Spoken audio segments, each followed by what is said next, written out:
오늘 장의 중심이 될 이슈앤 전략을 통해 정리해보겠습니다. 네 분과 함께 할게요. 야천투자연구소 남인호 소장, LNS홀딩스 김선영 대표, 다올투자증권 김성준 이사와 유한타증권 류민수 부장과 함께합니다. 네 분 어서 오세요.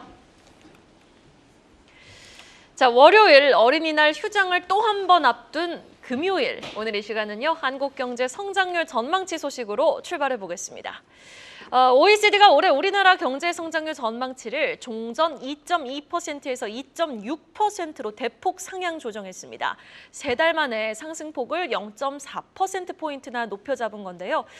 상승폭 꽤 큽니다. 주요 배경은 어디에 있는 건지 남인호 소장님께 자세히 들어보겠습니다. 네, 우리가 2.2에서 2.6으로 0.4%포인트 상향 조정인데요.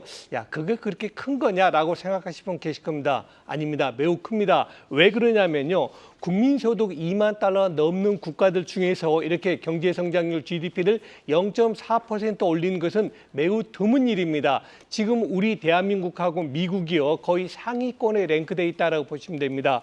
OECD가 왜 갑자기 이렇게 한국의 경제 성장률을 높게 잡았을까요? 이유는 두 가지입니다. 첫째, 드디어는 한국의 수출이 살아나고 있다. 여기에 포커스를 두고 있고요. 다음 두 번째가 뭐냐면 금년 하반기, 상반기에는 굉장히 내수가 어려웠지만 금년 하반기부터는 대한민국의 내수가 살아날 수 있다. 여기에 관전 포인트를 두고 있습니다. 자, 여러분 여기서 답이 벌써 나왔죠? 우리 수출이 왜 살아났습니까? 그렇습니다. 작년부터 자동차 수출은 계속 잘 되어 왔고요. 금년 1월 달부터 바로 반도체가 즉 자동차와 반도체의 투탑이 우리 대한민국의 수출을 살렸다라고 보시면 되겠습니다. 그러면 이제 주식시장으로 돌아가 보겠습니다. 그럼 우리는 어떤 준비를 가져야 될까요? 제가 여러분께 6개월 전부터 늘 강조드렸죠. 좌반우차. 다시 말해서 좌쪽에는 반도체 30% 가지고 계시고 오른쪽에는 자동차 20%를 가지고 계셔가지고 양대 축으로 지금 주식시장에 대응하셔야 된다고 말씀을 드렸습니다. 자, 다시 한번 강조드립니다. 다만 한 가지 제가 2분기 즉 4월, 5월, 6월을 저는 조정 구간으로 보고 있습니다. 1분기는 상승했죠. 미국도 한국도. 그러나 2분기 들어서 미국이 조금 조정 기미 들어가고 있고 우리도 종합주가지수 2780을 고점으로 지금 한 달간 정도 조정 보이고 있지 않습니까? 저는 이 조정이 쉽게 끝날 것 같지가 않습니다. 늦어도 아니 빨라도 다음 달까지 즉 5월, 6월까지는 기간 조정이 들어갈 가능성이 크기 때문에 아까 말씀드린 반도체와 자동차 플러스 하나만 더 하면 여러분 계좌에 꼭 현금을 20에서 30%는 보유하시면 좋겠습니다. 다시 정리하자면 OECD는 대한민국 경제 올 하반기에는 지금보다 더 좋아진다라고 얘기를 하고 있습니다. 네, OECD가 1년에 4번 경제 전망합니다. 앞으로 이제 2번 남았긴 했습니다만 지금 전체적으로 분위기는 좋아지고 있다. 나수장 말씀처럼 수출은 이미 좋아졌고 좋아지고 있고 또 내수도 하반기에 좋아질 가능성 우리 투자자분들도 염두에 둬야 되실 것 같습니다. 실물 경기도 빨리 좀 살아났으면 좋겠어요. 네, 맞습니다. 정부 역시 올해 성장률 2.6%는 충분히 달성 가능하다 이렇게 자신을 하고 있습니다. 침체에 대응하기 위한 노력들 우리 증시에 긍정적 영향 줄 수 있도록 기대를 해보겠습니다. 이어서 다음 소식 보겠습니다. 5월의 첫 거래일 어제는 양시장 하락 마감을 했습니다만 업계에서는 5월에 박스피에 머물 거다 이런 전망을 우리 증권업계는 내놓고 있습니다. 그 안에서 우리는 주도주를 미리 선별해볼 필요가 있겠죠. 류민수 부장은 어떤 업종에 주목하고 있습니까? 예, 증권가에서 5월 코스피를 대략 한 2,600에서 한 2,800을 제시하고 있는데요. 이게 이제 밸류에이션 상으로 2,600포인트가 한 12개월 포드 퍼 기준 한 10배 정도 수준. 그다음에 2,800포인트는 12개월 포드 기준 퍼로 한 11배가 좀 한 10.8배 정도 된다고 보시면 될 것 같습니다. 그래서 현재 뭐 매크로 환경이 완전히 해소되지는 않고 있지만 일단은 그런 부분 때문에 상단은 제약될 것이다. 그리고 하단은 기업들이 실적 개선, 그다음 밸류에이션 부담이 조금은 덜하다. 이런 부분 때문에 하반 역시 좀 지탱할 것이다. 그래서 1.5 언더슈팅, 오버슈팅 감안해서 그 정도로 지금 예상을 하고 있는 거고요. 현재 코스피가 2,700인데 예. 2,600에서 2,800을 예상한 거는 약간 뭐 저도 할 수 있을 것 같다 뭐 이런 생각도 들고. 아까 남인 선생님이 얘기하신 그 부분하고 좀 일맥상통하는 예, 것 같아요. 그래서 뭐 그렇습니다. 2,850 오버슈팅이 나올 수도 있지만 일단은 큰 틀에서는 뭐 그 사이로 좀 보시면 될 것 같고요. 지금 일정상으로는 이제 15일에 이제 그 CPI 발표가 있어요. 이 부분에서 이제 그 코어 CPI나 어떤 일반 CPI가 둔화가 조금 예상이 되고 있기 때문에 이제 주거비 하락이 예상이 되고 있습니다. 그래서 왜 이 부분을 얘기하냐면 이번에 그 파월 의장께서 말씀하신 게 고용이나 물가 둘 중에 하나 삐끗하면 어떤 식의 어떤 금리 인하에 대한 부분을 좀 예상할 수 있겠다라고 말씀하셨기 때문에 그런 부분에서 2,800포인트 이쯤에 한번 트라이는 할 가능성이 있다라고 보시면 될 것 같고요. 하지만 2,600선 테스트도 지지력 테스트도 한두 번은 있을 수 있을 것이다. 이렇게 좀 보시면 될 것 같습니다. 그래서 뭐 애매모호하지만 지수는 그렇다는 말씀을 드려보고요. 긍정의 요인들 몇 가지 좀 살펴보면 첫 번째는 이제 그 물론 연주 점도표가 한 3에서 1, 2회로 좀 줄어든 건 맞아요. 근데 이런 걸 감안하더라도 CPI의 3개월에 대한 반등에 대한 축소 이런 부분을 한번 기대를 해보는 게 맞겠다라고 생각을 하고 있고 중동학적 리스크는 조금 완화됐죠. 그 부분 하나 참조하셔야 될 것 같고 실적은 생각보다 지금 좋게 나오고 있어요. 1분기 실적 조금 안 좋을 거라고 예상했는데 생각보다 좀 좋게 나오고 있다. 이런 부분이 2분기, 3분기 이익 전망치는 조금 상향될 움직임이 지금 보여지고 있다. 이런 부분. 그래서 플로우상 실적에 대한 바닥을 지나고 회복의 중간 국면이 아니냐라고 얘기하는 부분이 있는 부분. 이 부분 착안하셔야 될 것 같고 수급적으로도 코스피의 외국인 선물 매도는 클라이맥스는 지난 것 같아요. 그렇기 때문에 어느 정도 흐름이 채권의 금리에 따라서 조금은 반복이 되겠지만 일정 부분은 제가 볼 때는 외국인 선물 매수가 전환될 가능성도 있어 보인다. 이런 어떤 긍정의 요인들도 있는데 다만 이런 것들이 추세적 상승을 견인할 것이다라고 생각은 뭐 저는 하진 않고 있습니다. 그런 부분 좀 참조하시면 좋겠고요.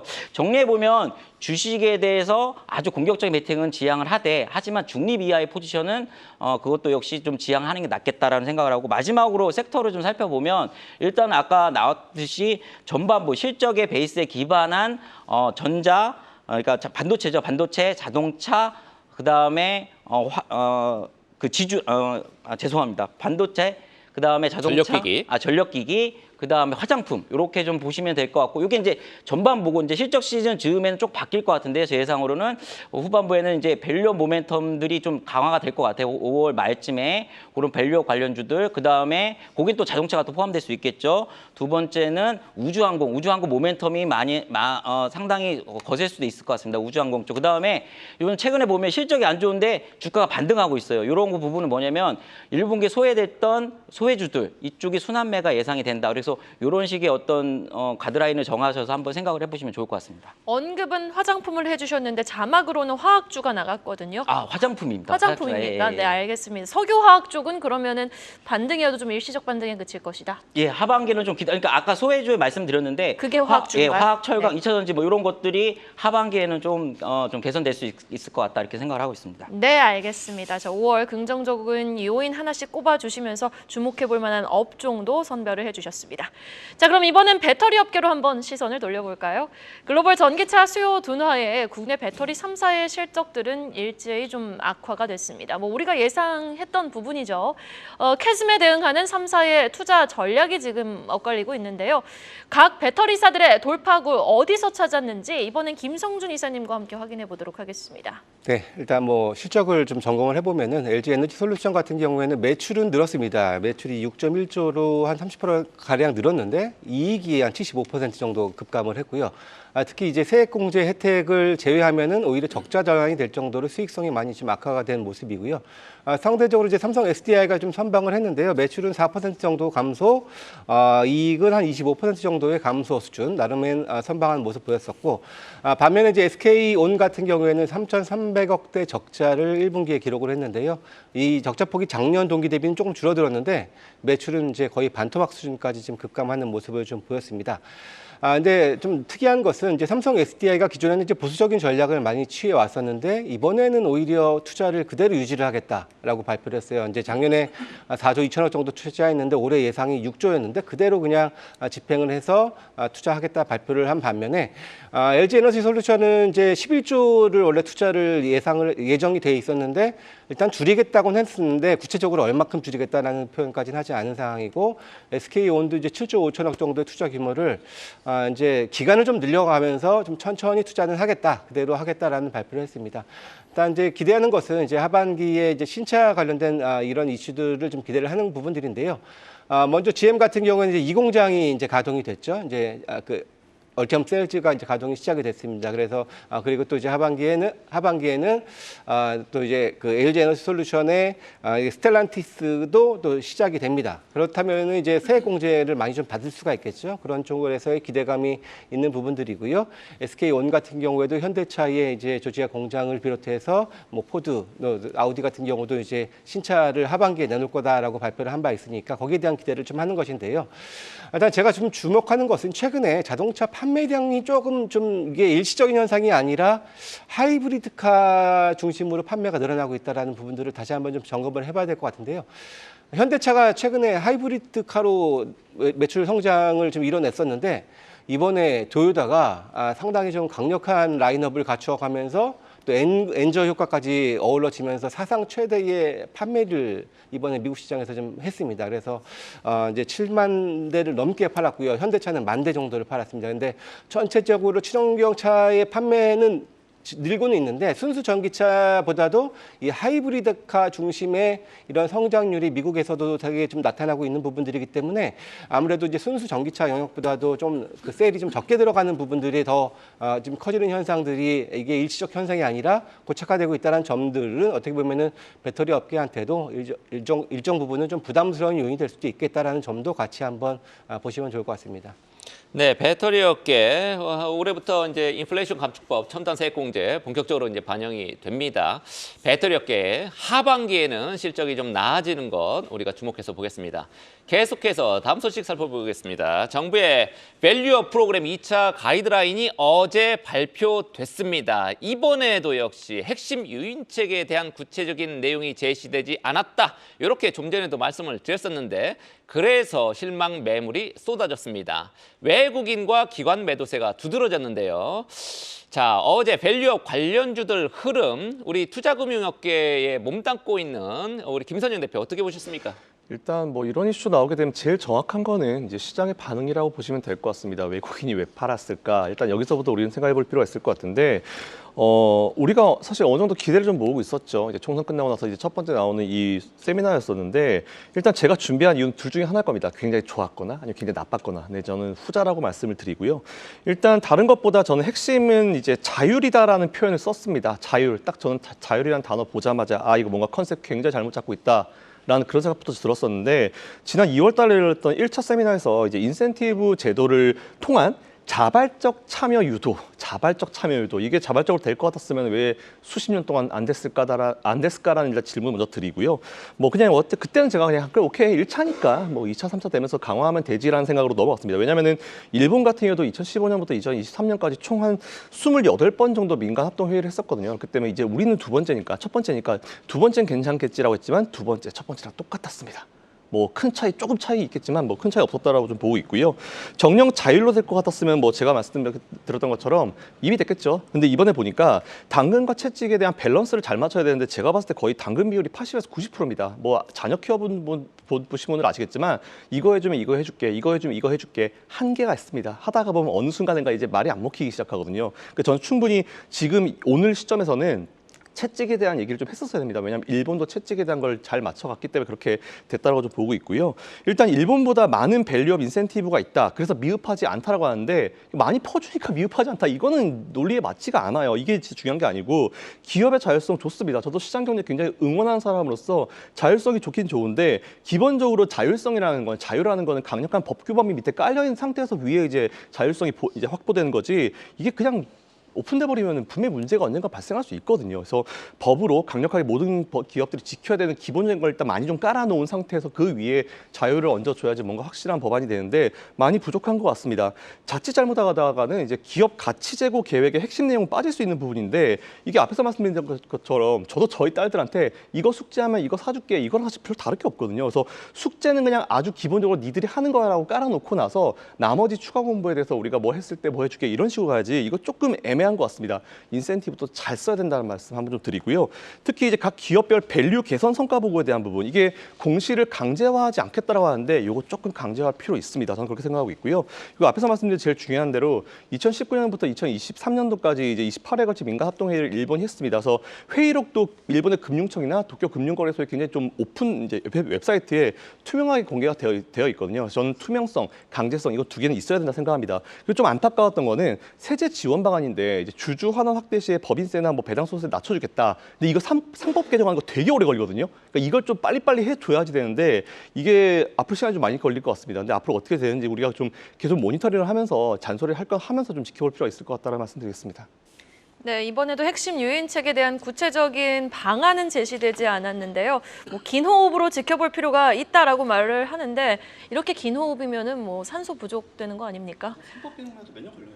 네, 하루빨리 구체적인 안이 제시되어야 될 것 같습니다. 자, 그럼 계속해서 가장 빠른 리포트와 공시도 확인해보고 오시죠. 이혜은 캐스터가 준비하고 있습니다. 오늘 아침에 나온 리포트 정리해드리는 가장 빠른 리포트 앤 공시 시간입니다. 상향 리포트로는 DLBH, APR 관련 리포트가 발간됐고요. 한국투자증권은 주성 엔지니어링 목표가를 48,000원으로, 키움증권은 하이브 목표가를 29만 원으로, 이베스트 투자증권은 FNF 목표가를 11만 원으로 유지했습니다. 그럼 가장 먼저 DL 상향 리포트부터 만나보겠습니다. 대신증권은 DL과 관련해 DL케미칼과 미국의 크레이튼의 실적 호조로 1분기 영업이익이 시장 전망치를 64.9% 웃돌았다고 진단했습니다. 그러면서 고부가 제품을 중심으로 한 수익성 차별화가 지속될 것이라고 봤는데요. 또 2에서 3분기 성수기에 진입하며 가동률이 늘어나는 등의 효과를 감안해 올해 이익 추정치를 상향 조정했습니다. 따라서 목표 주가도 함께 기존의 6만 5천 원에서 7만 7천 원으로 높여 잡았습니다. 하나증권은 BH 목표가를 기존의 2만 7천 원에서 3만 1천 원으로 높여 잡았습니다. 아이폰 15 시리즈가 전작보다 판매량이 감소하면서 1분기 실적은 시장 예상에 부합하는 데 그쳤다고 전했는데요. 그러나 북미 RF PCB 매출이 예년보다 이른 시점부터 증가하기 시작할 것이라고 봤습니다. 따라서 이런 단기 모멘텀과 주가가 저평가되어 있는 점을 고려해 목표 주가를 올려잡았다고 덧붙였습니다. 이어서 APR 리포트입니다. 다울투자증권은 APR 목표가를 4월 초에 제시한 38만 원에서 40만 원으로 상향 조정했습니다. 1분기 영업이익의 경우 화장품과 뷰티 디바이스 매출 호조에도 물류센터 이전 등으로 일회성 비용이 발생해 예상에 부합했다고 분석했습니다. 그러면서 2분기에는 신제품 출시 효과와 이 공장 가동 등으로 매출이 확대될 것이라며 2분기 매출 전망을 기존의 1,647억 원에서 1,684억 원으로 올려잡았습니다. 마지막으로 목표가가 유지된 주성 엔지니어링입니다. 한국투자증권은 중국 고객사 장비 설치 지연으로 1분기 실적이 예상을 하회했다고 분석했습니다. 다만 해당 매출이 2분기에 반영될 예정이며 수주 잔고 역시 늘어나고 있다고 강조했습니다. 따라서 연간 매출과 영업이익 전망에는 변화가 없다고 강조했는데요. 또 분할 이슈와 관련해 투명성 제고가 목적이라며 분할이 기업 가치에 미치는 영향은 중립적이라고 판단했습니다. 목표가는 4만 8천 원으로 유지하고 전공정 당비 탑픽으로 제시했습니다. 지금까지 가장 빠른 리포트 앤 공시 이현이었습니다. 자, 이번엔 AI 관련주 흐름 점검해 보겠습니다. 방금 전 나온 애플의 실적 발표에서는 다음 주 애플이 아이패드 이벤트와 6월 WWDC 행사에서 AI 플랜을 발표할 것이라는 언급을 했지만요. 최근 국내 증시 AI 관련주들 흐름 보면 참 답답하기 그지없습니다. 관련 기업들의 1분기 실적이 시장 눈높이를 충족시키지 못하면서 투심이 흔들리고 있다는 평가인데 우리 또 5월 22일 엔비디아 성적 발표가 있지 않습니까? 오늘의 애플 컨퍼런스 콜과 엔비디아 성적표 공개를 앞두고 AI 관련주 전략 정비 좀 해보고 싶은데 남인호 소장님께 한번 고견 구해보죠. 네, 우리는 그 5월 1일 근로자의 날로 시장을 맞았습니다만 미국 시장에서 큰 변화가 있었죠. 바로 반도체 기업인 AMD가 8% 하락했고요. 우리가 잘 알고 있는 블루드금이 4%, 엔비디아, ASML이 각각 3%씩 내려가서 그날 필라델피아 반도체가 자그마치 하루 만에 3.5%가 하락했습니다. 여러분, 금년 상반기 미국 시장 왜 좋았습니까? 바로 그겁니다. 필라델피아 반도체가 꾸준히 올랐기 때문에 좋아진 겁니다. 그런데 이 필라델피아 반도체의 직전 고점이요. 5,165포인트였거든요. 5,100에서 최근에 저점 얼마입니까? 4,500까지 다시 말해서 13%가 하락했습니다. 미국도 그렇고 한국도 그렇고 고점 대비 10%가 조정을 보이면 이미 추세가 꺾였다 이렇게 평가합니다. 자, 그러면 이제 반도체라든가 AI가 끝나냐? 그건 아닙니다. 왜냐하면 방금 예수님께 말씀대로 이제 오는 22일이죠. 한 보름 남았는데요. 그때 이제 드디어 엔비디아가 실적을 발표하게 됩니다. 과연 애플처럼 기대보다 좋게 발표할지 그렇지 않으면 기대에 못 미칠지 지금 자료화면 나오고 있습니다만 현재 꾸준하게 최근 2년 동안 엔비디아의 순이익은 정말 놀랄 만큼 좋은 숫자를 보이고 있습니다. 그러나 지금 어떻습니까? 과거와는 달라진 게 하나 있죠. 우리 투자자들의 기대치입니다. 엔비디아는 더 좋아질 거야. AI는 미래의 성장 산업이야. 이렇게 생각하고 계십니다. 바로 그 점이 이제 취약점이 되겠죠. 그래서 누구나가 다 눈높이가 높아졌기 때문에 과연 엔비디아가 거기에 맞출 수 있을지 그리고 국내로 넘어오면 삼성전자라든가 하이닉스가 HBM이 그에 맞는 그런 매출을 일으킬지가 관건이 되겠습니다. 이제 정리하겠습니다. 여러분 항상 우리는 기대와 꿈을 가지고 주가를 사게 됩니다. 그런데 그 기대치가 너무 높게 된다면은 오히려 좋은 실적을 내매도 불구하고 주가는 내려가는 상태에 있습니다. 제가 아까 2분기 대한민국 2분기 주가 지수를 조정 구간, 조정이라는 것은 하락하고 전혀 다릅니다. 저는 미국 시장도 2분기 즉 5월, 6월까지는 큰 폭의 상승을 기대하기는 어렵다. 박스권으로 가지 않겠냐라고 봅니다. 결론을 말씀드리면은 반도체는 여러분들이 선택, 즉 내가 반도체 가지고 있을까 말까 이게 아닙니다. 필수입니다. 내가 반도체를 내 계좌에 20% 보유하느냐, 30% 보유하느냐 여기에 문제지. 그리고 시간도 마찬가지로 이제 22일 날 엔비디아의 실적에 따라서 조금 출렁출렁은 있을 겁니다. 그러나 금년에는 여러분들이 수익을 내기 위해서 꼭 반도체를 보유하고 계셔야 된다는데 마지막으로 정리 드리겠습니다. 네, 계속해서 이제 실적을 공개한 에코프로 그룹주 소식 살펴보도록 하겠습니다. 역시는 역신가 에코프로 그룹주들의 1분기 실적이 모두 악화했습니다. 우려하던 일이었죠. 에코프로와 에코프로 머티리얼즈는 적자 전환했고 에코프로 BM은 영업이익 94% 급감했습니다. 에코프로 그룹주의 실적, 김선영 대표 어떻게 해석하시겠습니까? 다들 뭐 걱정은 하셨겠지만 기대 아무나 안 하고 있었잖아요. 이번에 얼마나 많이 깨질까, 뭐 생각보다 좀 덜 깨질까, 사실 이게 좀 포인트였던 것 같은데 에코프로 그룹 실적이 드디어 나왔습니다. 근데 사실 자세한 내용 말씀드리자 제가 예전에 평소에 자주 좀 쓰던 표현이었었는데 뭐였냐면은 예전에 잘 아시겠지만 삼성전자 2023년도 2분기 매출액 마이너스 22.3% 그리고 영업이익 마이너스 95.7% 찍을 때 제가 뭐라고 그랬냐면은 그때 당시가 이제 2008년도 금융위기 위에 14년 만에 거의 최저치를 찍었던 시기거든요. 그래서 22년이 피크였기 때문에 그래서 제가 그때 뭐라고 했냐면은 YOY의 함정에 빠지지 마십시오라는 표현을 썼습니다. 왜냐하면은 전분기에 정말 잘했을 때와 비교하면 보통 연간 대비이기 때문에 정말 잘했을 때보다 더 잘하려고 하면 그것도 더 잘해야 되는데 지금은 그게 아니기 때문에 너무 잘했던 시기와 비교해서 우리가 너무 절망할 필요가 없다는 말씀 먼저 드리고 시작하고요. 최근에 이런 단어 유행이죠. 캐즘. 근데 캐즘이라는 단어를 우리가 좀 보면은 일시적 수요 정체 현상입니다. 일시적이라는 표현이죠. 그리고 수요가 떨어지는 게 아니고 정체됐던 현상. 이게 일단 포인트인 것 같고요. 그 여파 때문에 1분기 영업손실 매출액 반토막 났습니다. 이거 어쩔 수 없는 것 같아요. 일단 자세한 숫자는 여러분 잘 아시고 계실 거기 때문에 제가 말씀 안 드리고요. 어쨌든 테슬라와 중국의 전기차 기업 간의 어떤 치킨 게임이 이 이슈를 만들어 왔습니다. 그리고 일시적 수요 부진 그리고 하반기부터 이어지는 광물 가격 하락으로 통해서 이제 어쨌든 명확하게 이렇게 매출이 떨어진 이유를 우리가 좀 볼 수 있었는데 뭐 기업별로 이제 뭐 퍼센티지를 보니까 에코프로는 영업이익 적자 그리고 에코프로 BM은 영업이익 마이너스 93.9% 그리고 에코프로 HN 같은 경우는 영업이익 마이너스 38.7%가 나왔습니다. 근데 이번 실적은 사실 1분기 작년 1분기 대비잖아요. 근데 작년 1분기 에코프로를 보니까 2022년 12월, 23년 3월, 6월, 9월, 12월 중에 매출액과 영업이익 포함해서 지배주주 순위까지 유일하게 올 흑자가 나왔었던 게 작년 1분기였습니다. 그렇기 때문에 너무 잘했던 시기와 지금이 비교해서 당연히 이렇게 많이 깨질 수밖에 없을 것 같고요. 이때는 왜 그랬냐면은 잘 아시겠지만 러시아 우크라이나 이슈가 발생을 하면서 원자재 가격이 다 튀었습니다. 양극재 가격이 다 튀어버렸고 양극재 가격이 튀니까 배터리가 비싸지고 비싸게 배터리를 팔았으니까 매출액 잘 찍히고 영업이익 많이 찍히는 건 당연히 사실인 것 같아요. 어쩔 수 없는 부분인 것 같고 23년도 3월 기준으로 매출액이 2조가 나왔고 영업이익이 1,824억이 나왔고 당기순이익이 4,285억이 나왔고 지배주주 순이익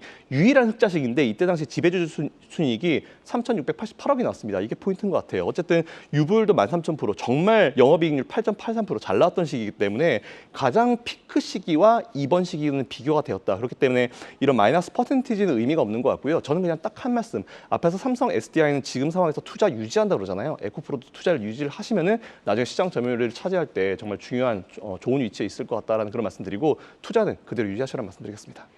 네, 또 지금 에코프로 실적 소식 짚어봤는데 네이버의 실적도 발표가 됐습니다. 1분기 영업이익 예상치보다 굉장히 잘 나왔네요. 4,393억 원을 기록하면서 전년 동기 대비 33% 늘어난 수치를 기록했는데 예상치보다도 웃돌았고요. 그런데요, 순이익이 너무 잘 나왔습니다. 순이익이 5,106억 원을 기록하면서 예상치가 2,900억 원대였거든요. 그러니까 커머스 쪽에서 지금 어떤 수치가 좀 집계가 되는지 여부, 그리고 네이버 웹툰 상장 관련해서 어떤 이슈가 좀 추가적으로 업데이트되는지 여부 오늘 장중 내내 지켜보셔야겠습니다.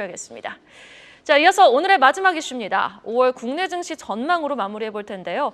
이렇게 뚜렷한 주도주가 없는 우리 증시, 5월에도 당분간 추세적 반등은 어렵고 순환매 장세가 이어질 것이란 분석이 나오고 있는데, 자, 그렇다면 어떤 섹터에 주목해 보면 좋을지 김성준 이사님께 들어보죠. 예, 사실 최근에 반도체가 워낙에 좀 뜨거웠었는데 엔비디아도 장중에 10%가 빠지고 또 특히나 삼성전자, 하이닉스가 실적 좋았는데 주가는 오히려 거꾸로 가는 그런 좀 현상들을 좀 보면서 다소 조금 많이 좀 목에 찼구나라는 느낌들도 좀 있었고요. 뭐 개인적으로도 지수가 강한 뭐 반등을 이끌면서 전고점을 상회하고 이런 흐름보다도 다소 조금 이제 박스권 정도의 흐름이 이제 예상이 좀 되는 상황인데요. 먼저 바로 이제 업종별로 보게 되면은 사실 전력 기기 쪽은 최근 들어서 이제 수급은 조금 이제 부담스러워지는 상황이기도 하고요. 그런데 반면에 이제 구리감산 합의를 했기 때문에 전선주가 조금 차별화되는지 여부를 우리가 한번 봐야 될 것 같고, 또 화장품 쪽은 지난주에 LG생활건강, 또 이번 주 아모레퍼시픽 원래 실적이 안 좋았던 대형주들이 실적이 좋아지기 시작을 했는데 어제도 VT라든지 토니모리, 또 펌텍코리아 같은 화장품 용기 만드는 회사까지도 실적이 좋았습니다. 그래서 조금 더 이어질 가능성은 좀 있는 부분들이고요.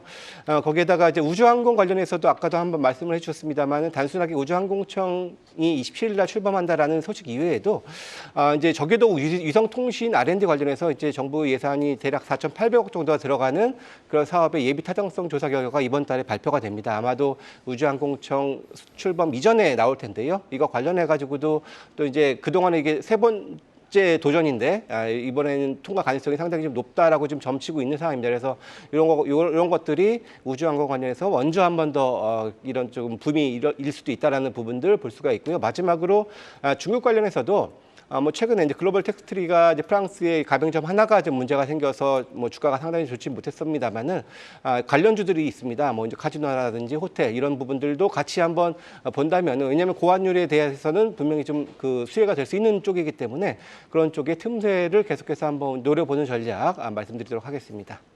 네, 알겠습니다. 현재 시간 8시 22분 지나고 있습니다. 마지막으로 오늘 개장 전 체크해야 될 포인트는 류민수 부장한테 알아보겠습니다. 예, 첫 번째는 애플하고 퀄컴 실적인데요. 애플 매출은 줄었는데 시장 컨셉 대비 좋게 나와서 시간에 좀 자사주 매입 효과도 있는 것 같아요. 상승한다는 부분.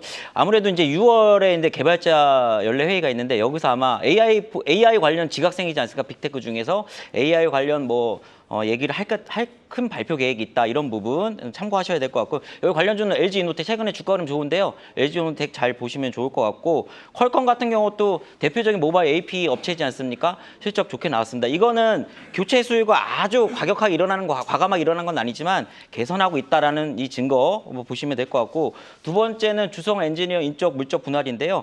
아무래도 이제 인적 분할하는 부분, 그러니까 반도체 부분의 인적 분할, 이 부분이 상당히 키포인트인 것 같고, 여기서 지금 나머지 태양광하고 디스플레이 쪽을 살리고 있었거든요. 상당히 제가 볼 때는 긍정적인 어떤 인적 분할 추진 아닌가라고 생각을 하고 있습니다. 마지막으로 민테크라는 2차전지 배터리 진단 전문 기업이 오늘 코스닥 상장한다는 거, 이 부분 참조하시면 될 것 같습니다. 네, 알겠습니다. 네이버 실적 발표 관련해서 한번 이 의견을 들어보고 싶은데요. 주가가 어제도 한 2.3% 올랐고 외국인의 수급이 한 3일 연속 들어오고 있거든요. 과연 바닥은 확실하게 잡은 건지 어떻게 보세요? 보통 네이버 물어보시면 카카오랑 많이 물어보시잖아요. 근데 저는 카카오는 잠깐 모르겠고 이제 네이버는 괜찮다라는 말씀을 좀 드려왔었는데 제가 네이버 웹툰 잘 봐서 그런지 모르겠습니다. 어쨌든 실적 잘 나온 부분에서 특히 이제 많이 남았다는 부분이 좀 중요한 것 같아요. 영업이익이 4,393억이 나왔다는 부분이 일단 재무제표를 나오게 되면 좀 찍어봐야 되겠지만 어쨌든 네이버에 대한 부분은 바닥을 완전히 잡았다라고 보기에는 저는 아직까지 70% 정도 좀 시간이 필요하지 않을까라고 했는데 전반적인 어떤 사업 부분에 대해서 이제 고른 성장이 좀 바닥에서 만들어지고 있는 건 사실인 것 같습니다. 이에 따라서 네이버에 대한 어떤 투자는 그대로 유지하시면 될 것 같고요. 힘든 시간이시지만 지금은 조금 장기적으로 보시고 이겨내시는 시점이 아닌가라고 판단하고 있습니다. 네, 변동성은 가져갈 수 있겠지만은 그래도 긴 호흡으로 봤을 때 긍정적인 포인트가 많은 부분이 있다. 네이버에 대해서 긍정적 의견 제시해 주셨습니다. 자, 오늘의 시간 이렇게 네 분과 이야기 나눠봤습니다. 지금까지 야천투자연구소 남인호 소장, LNS홀딩스 김선용 대표, 그리고 다올투자증권 김성준 이사와 유한타증권 류민수 부장이었습니다. 오늘 네 분 수고 많으셨습니다. 계속해서 다양한 경제 이슈를 알고 싶다면 구독과 좋아요, 알림 설정 부탁드립니다. AI 캐스터 권미정이었습니다.